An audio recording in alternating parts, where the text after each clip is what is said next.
So good morning everyone. My name is Nerilyn Batukan. So ang akong topic karon is all about issues in multi-grade classes.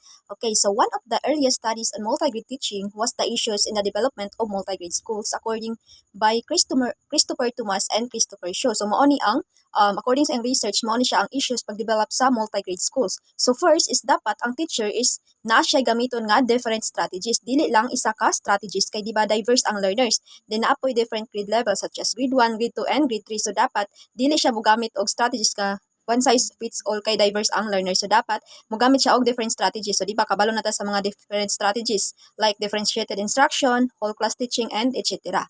And then ang ikaduha is dapat si teachers is naa siya sufficient nga materials like kanang sa books, worksheet and kanang mga visual aids. So dapat naa siya kompleto ang iyahang mga materials aron na siya magamit sa pagtudlo. Hindi na apoy magamit ang mga estudyante like magbasa sila. So di ba effective ang learning kung naay mga materials nga ipakita sa estudyante kay di ba mas maka-learn ba ang estudyante kung na sila'y magunita, na sila'y makita. So dapat kompleto jud ang materials ni teacher.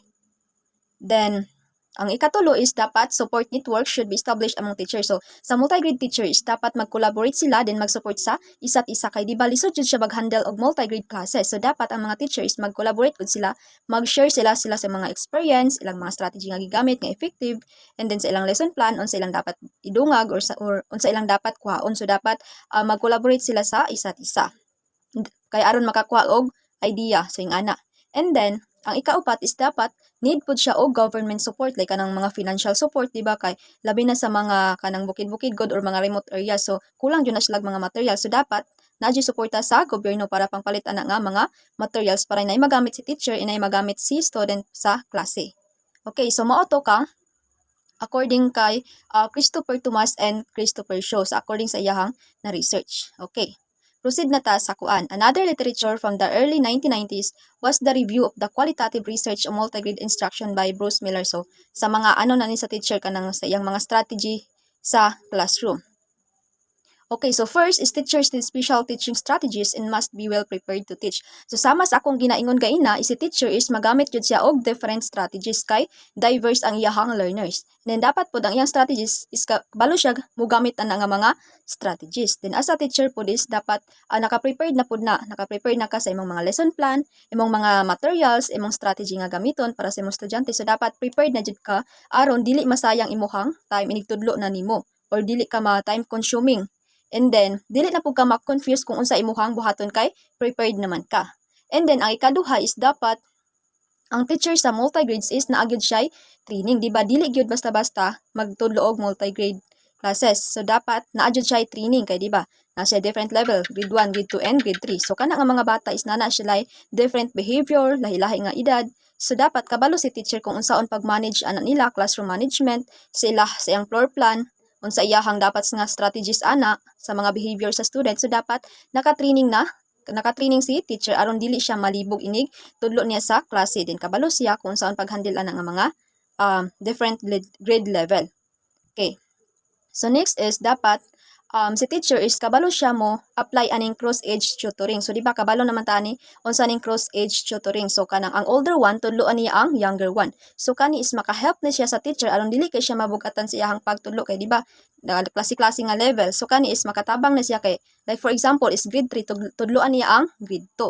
So kani pud nga kanang strategies is kanang maka-create pud siya collaboration then friendship sa mga student. Okay.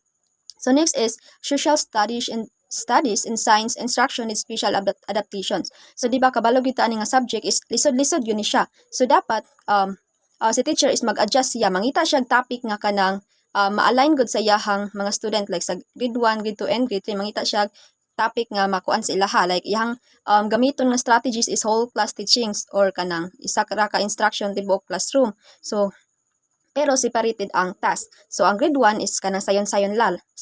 Like, for example, ang iyahang topic is all about plants. So, sa grade 1 is ipa-identify ra niya ang parts sa plants. Then, ang grade 2 is unsay function anang nga parts sa plants. Then, ang grade 3 is iyahan ang ipa-explain nga nung mag-grow ang plants tungod ana or magpa-experiment ba siya. So, yung ana good nga kanang i-adjust ni teacher, mangita siya topic nga haom sa tanan grade level. Okay.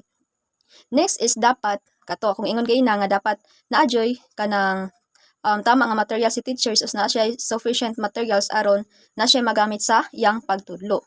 And then individualized instruction should be used. So kaning individualized instruction is mangita si teacher o kanang mga strategies, different strategies. Dili siya mogamit og one size fits all kay ang young student is diverse man. So dapat mangita siya strategies nga kanang line ana nga student nga nang tama ra siya hang grade level, di ra siya kay sayon hindi kay lisudan. So kana gumangita siya kanang kuan mga strategies nga kanang align or kanang pwede ana nga mga bata kay lisod pug tagaan yag lisod kay nga mga ansiranan ang grade 1 nga di pa sila kay kabalo. So dapat ang iyahang strategies is haom ra gyud sa iyahang mga gituluan nga mga estudyante. So i-adjust yun niya iyahang kuan mangita siya haom nga strategies. And then multi-grade teacher should receive intensive. So di ba ang multi-grade teacher is dili ba gyud lalim mag handle of different grade level. So, dapat ang multi-grade teachers makareceive sila intensives. Pwede siya ka ng mga extra allowance or pwede po siya ka ng mga certificate, recognition, appreciation. So, yung anak good para ma-motivate po ang mga teacher kay dili gyud lali mag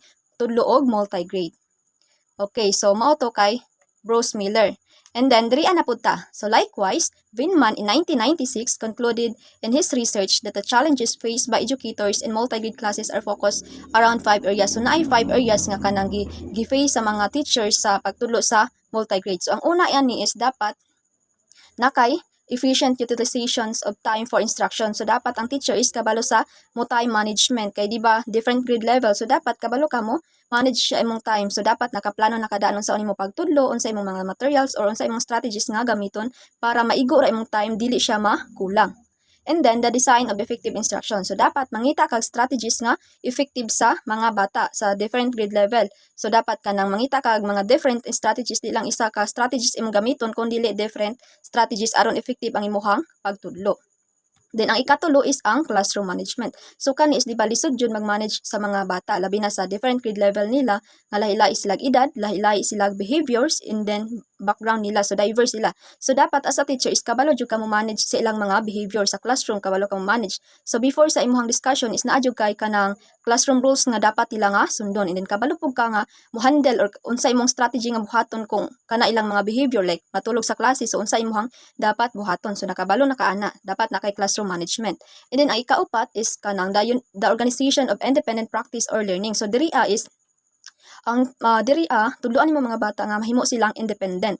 Like for example, sa grade 1 tagaan nimo worksheet. So individual sila mag-answer. So pamaagi ani is ma-independent sila, and then dili na sila magsalig sa ilang classmates or sa ilahang katapat. And then, the formulation of clear and mutually agreed upon goals. So, kani. So, di ba as a teacher, naadyo kay goals sa imong student nga, dapat makabalo sila na. Like, sa imong objectives mo na ilang matunan at the end of the lesson. And then, ang student po, dapat kabalo po sila silang goal. Nga, unsa ilahang dapat buhaton nga activity at the end of the lesson para ka nang dili good makuan bugatan si teacher. So, dapat naadyo goal ang students and then ang teacher. Okay, so mao to kay Vinman in 1996.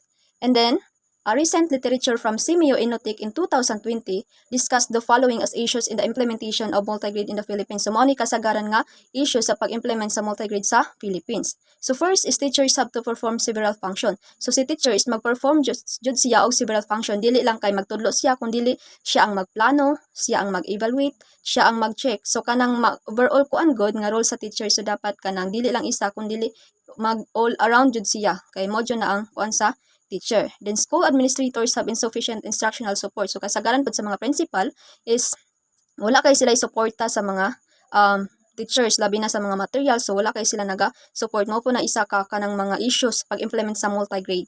And then, there is no system for monitoring and evaluation of multigrade program. So, diri is kanang wala goy kanang consistent or walay kanang consistent ka mga monitor or wala naga-evaluate ang principal. So, mao na nga, dili nila mabalaan kung nag-progress ba or effective ba ang pagtulo sa teacher. Kay wala man kay nila gina-monitor or gina-evaluate. So, maoning, according sa Simeo Inotik in 2020, so maoni ang mga issues pag-implement sa multigrade sa Pilipinas. So, maora to ako ang report. I hope nga naamoy nasabtan. That's all. Thank you.